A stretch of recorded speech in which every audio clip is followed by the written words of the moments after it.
racism. We have to do better. And it has to start now. For 50 years, this marks 2018, marks the 50th anniversary that Dr. King was snatched away from this earth by an assassin's bullet. If in fact we don't get very serious about solving the problems that he addressed not only in 63, but 65 and 68, if we don't get serious about solving those problems, then you know what? We mock his legacy. These marches mean nothing if we don't take these marches and turn them into actions every day, not just MLK Day. All right. Happy birthday, Dr. King.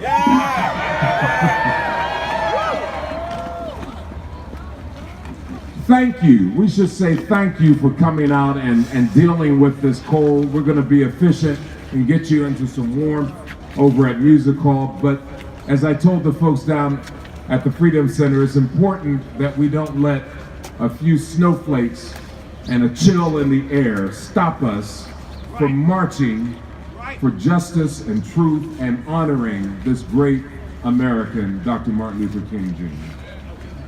So at this time, what we've always done is Dr. King was a minister, and everything he did, he prayed about it before he did it. It wasn't just that he was, just doing this on a whim. He had a plan, he had a purpose, and it was a purpose with prayer. And so let me bring up Rabbi Shana Potter Jaffe, the president of the Greater Cincinnati Board of Rabbis.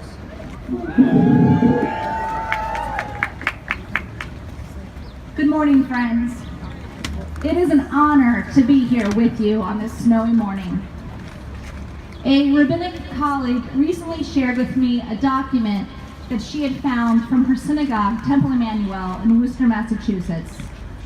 Dr. Martin Luther King Jr. spoke at Temple Emmanuel in March of 1961.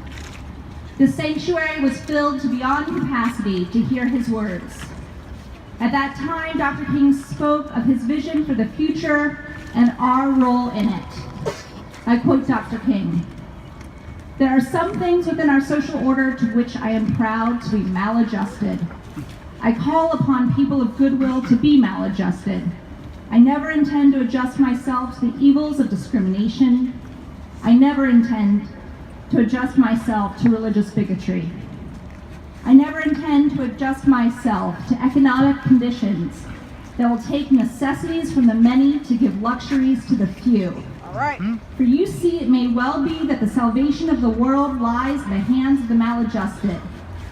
I will submit to you that our world is in desperate need of such maladjustment, that through it we will be able to emerge from the bleak and the desolate midnight of man's inhumanity to man into the bright and glittering daybreak of freedom and justice." Dr. King's words stir my heart today. It is important that we are here. We need to be here to give our terms to our vision of the future. We need to be here to state in real terms what we expect and what we hope for, and that for which we will remain maladjusted. Today, let us ask the sovereign of the universe, the creator of all life, to bless our gathering. Here we are with other people of goodwill and good conscience, people who are maladjusted to intolerance, who embrace the beauty of diverse experiences and diverse thoughts, who look for what connects us rather than what divides us. We call upon the creator of all life to strengthen us to see the good, to persevere when the odds seem stacked against us, and to embrace both that which makes us unique and the beauty of humanity that connects each and every one of us.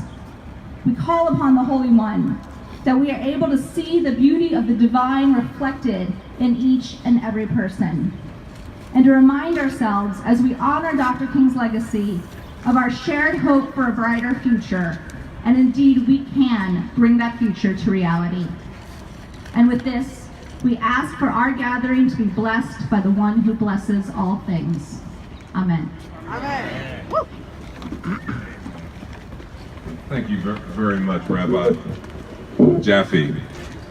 Next, we have from the Word of Deliverance, the senior pastor, the Word of Deliverance, also the president of the National Action Network. He's been a voice many times right here on this square. And so please give a big welcome to Bishop Bobby Hilton.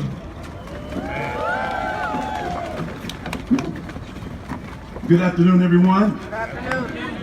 What an honor it is to be here with all of you on this beautiful day that the Lord has made.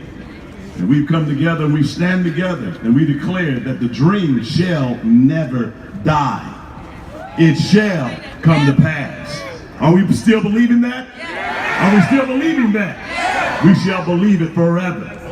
We're going to pray and ask God's blessings upon us today and ask our Creator to help us to receive the baton that was passed by Dr. King and many others. And we will not stop until racism ends and we all are treated equally as God created all of us as equal women and men. Give a shout out for this great man, Reverend Dr. Martin Luther King. Come on! Let us pray. Father in heaven, we humbly come before you today. You are our source. Everything we have is because of you. This is the day which you have made. We rejoice and we are glad in it.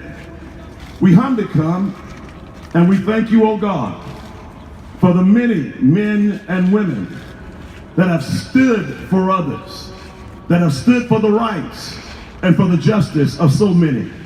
And we honor you today, O God, for a man called, ordained, and blessed by you, Reverend Dr. Martin Luther King, that spoke so many words, that spoke so eloquently, that stood in the face of trouble, that stood in the face of criticism, and declared that he heard your voice, declared that he had a dream. Lord, he stood.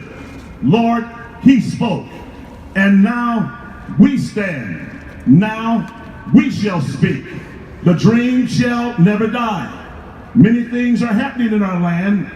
We see many things. We hear many things that would make some doubt if we're making any progress.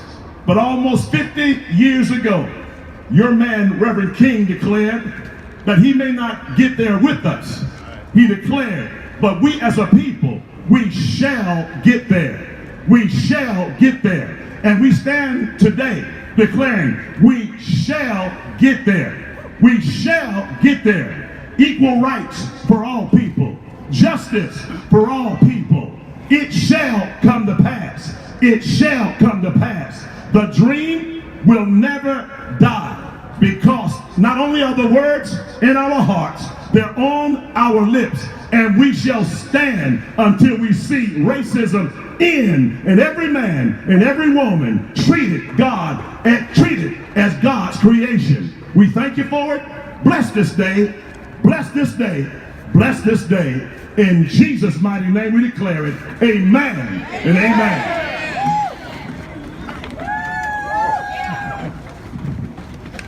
I'm going to take this microphone home with me. Well, that was good. Again, thank you for being a part of this moment, because that's what this is. Hey, and I also want to thank our first responders, all the police officers and firefighters who come out and join us on this day. Give them all a big round of applause. We appreciate their service. So now we're going to march to Music Hall. The one thing we want you to be careful, the streetcar tracks, stay off the streetcar tracks. And so the police will be monitoring that. That's for your own safety, really. So we're going to march over to Music Hall, then we will have the program. Stay safe today in this winter weather. God bless you.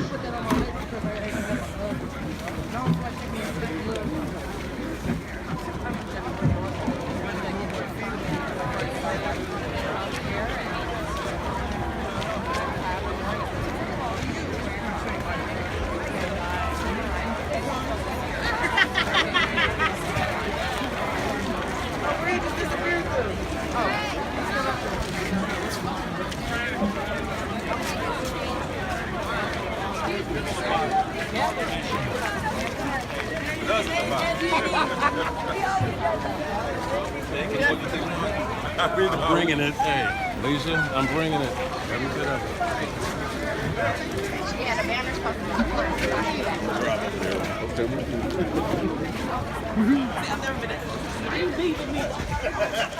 be